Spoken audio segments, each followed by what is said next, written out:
this. It's just overwhelming the amount of texts that would support this idea. And there's 100,000 evangelical churches in America and about 94,000 public schools. We don't need every church to start a school, but if every third or fourth one would do it, we would meet the need. It's just the churches are there. They're empty school buildings, and they could start schools or homeschool co-ops. You know, once again, we're talking to Ray Moore with the Exodus Mandate Project. He's also author of the book, Let My Children Go. Ray, in just firsthand experience, knowing churches that have either brought in and adopted schools that were already in place, but maybe they didn't have the facilities, or they got kicked out of one facility and moved on to the next. Knowing firsthand, having young children and youth on the church campus during the week, it just breathes life into the church ministry and the church congregation. So it's really a win-win for the churches and for the school leaders, the educators, and the youth that are being educated. Yeah, we feel that it will grow the church, and there's a lot of indications of churches that do schools, Christian schools or homeschool co-ops actually grow, bringing in young families with small children. And there's an old saying, love me, love my kids. And so if churches show concern for the children, the parents will be grateful, and they may end up in joining that particular church. Ray, who out there, and maybe it's your organization, but who provides some of the best hands-on training for this? Like if you've got, and I know there's ministries out there that do this, if you've got a pastor, an associate pastor, or a couple of deacons that are interested in doing this and either allowing a school to move into their church campus or starting a school on the church campus, who provides some of this training out there? Well, there's a number. We're not specialized enough to provide that. We're more of an advocacy group, but we function as a broker for these kinds of organizations you're talking about. Probably one of the best is Foundation for American Christian Education in Chesapeake, Virginia. They do training, and right now they're in the process of starting about 40 new Christian schools, including First Baptist Church of Atlanta, which is where Charles Stanley was for many years. His longtime associate who's taken over there is starting a faith school in Atlanta. Wow. And then another group that's very strong is a group called Renew a Nation in Roanoke, Virginia, and they are this all over the nation, starting dozens, if not hundreds, of Christian schools. The Southern Baptists now are getting into it and starting schools. So Christian schools are exploding now in the evangelical churches. Very, very encouraging. Hey, Ray, tell us where folks can find your book, Let My Children Go, and your website to read more about your work. My website is exodusmandate.org, and there's a lot of information there, and they can look and see how they can order some of our materials. And we have videos, books, and a number of items, and they can go there, exodusmandate.org. I'm also chairman of the board of a group that's very similar, based in San Diego, called publicschoolexit.com. I don't run that, but I'm on the board, and that group is working very well on the West Coast and actually all over the nation. And there's a lot of new ministries like Exodus Mandate have come up in the last, 4 to 5 years. Excellent, Ray. Hey, thank you, brother, for your work. Clearly the Lord's using it, and it's beginning to pay dividends. And we thank you for coming on. Thank you for having me. Absolutely. That's Ray Moore, founder of the Exodus Mandate Project, also author of Let My Children Go. And Ray was featured, along with myself, in Stephen McDowell's film, Educated for Liberty, which we'll link to both.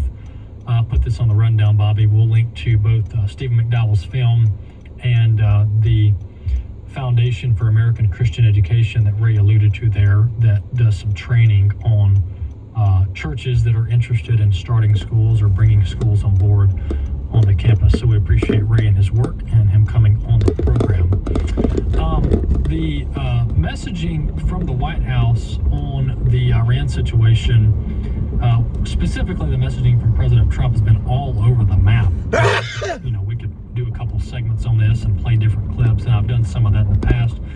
But it's indisputable that the messaging has been all over the map. Now, to President Trump's defense, sometimes in the quote art of the negotiations, being all over the map or being hard to read is part of the strategy. And so it's very possible, because President Trump has a very good team around him. I've talked extensively about this, especially in the early months of the presidency for this term, how he's got the best of the best around him in many of these agencies and departments. And so the caliber of people are there. And so the messaging here, though, from the president is very inconsistent. You've got different talks of a ceasefire or a 5-day pause on strikes, or we're close to cutting a deal with Iran. So the messaging has been all over the place. To give the president the benefit of the doubt, it's likely that this is quote unquote controlled chaos and really meant to leave the enemy, the Iranians, confused about what exactly the U.S. is doing and where we're going and when we're doing it.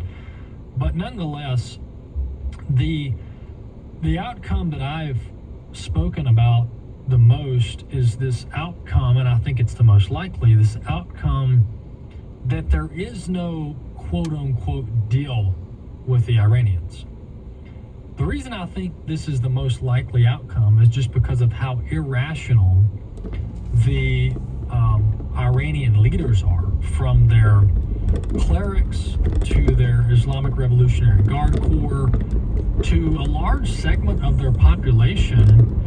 These are Muslim Islamic fanatics, and they think that they're serving some higher order, some higher power. Now, of course, we know they serve a false religion and a false god, but clearly they don't know that yet. And they view the West and Christianity and America as satanic, as evil. And so, we're not operating under some normal, rational system where both parties want what's best for their people. And in this instance, I think it's likely that there is no quote-unquote deal.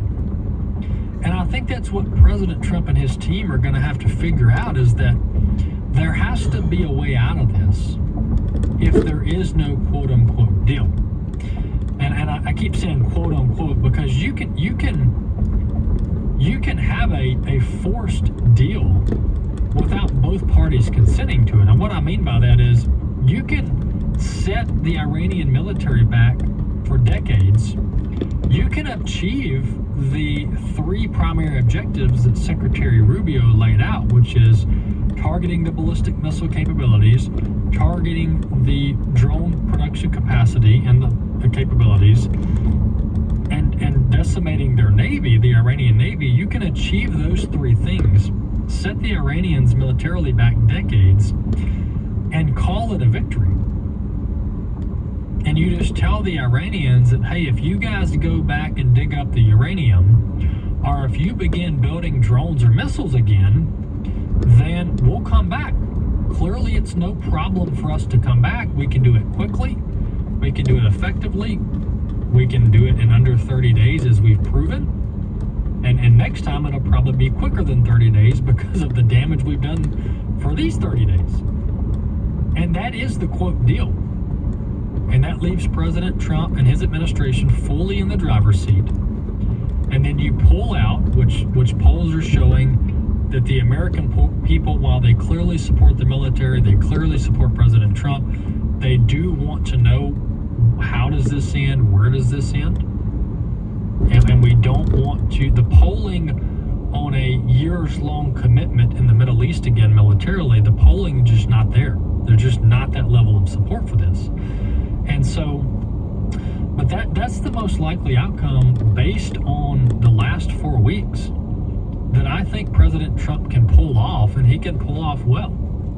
And then he can hang his hat on that our military buried the Iranian nuclear program, which according to reports, that's what we've done. We've buried their nuclear program to such an extent that there are some reports that not only can the Iranians not get to it, but we can't get to it either. We can't dig it up. It would take weeks to dig up. But if you do that and you've truly set Iran back militarily to where they can't project power in the region anymore, to me, that's a victory. That's a victory because we stayed focused on the primary objectives that we set out for 4 to 5 weeks ago. We accomplished the objectives.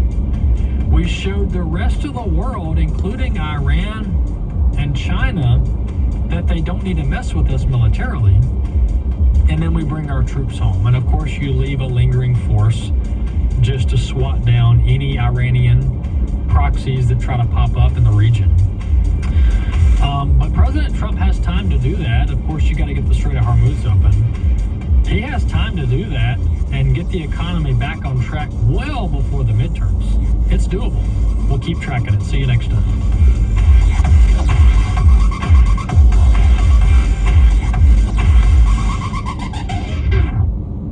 The views and opinions expressed in this broadcast may not necessarily reflect those of the American Family Association or American Family Radio. 90.5 KTXG Greenville, Dallas. Where can you access instruction and inspiration from scholars, apologists, authors, preachers, and activists to deepen your Christian understanding? You could enroll in seminary, but a better way might be the AFA Cultural Institute.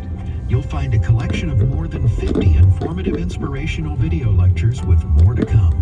Visit stream.afa.net to experience the AFA Cultural Institute. This is American Family Radio, a listener-supported ministry of the American Family Association.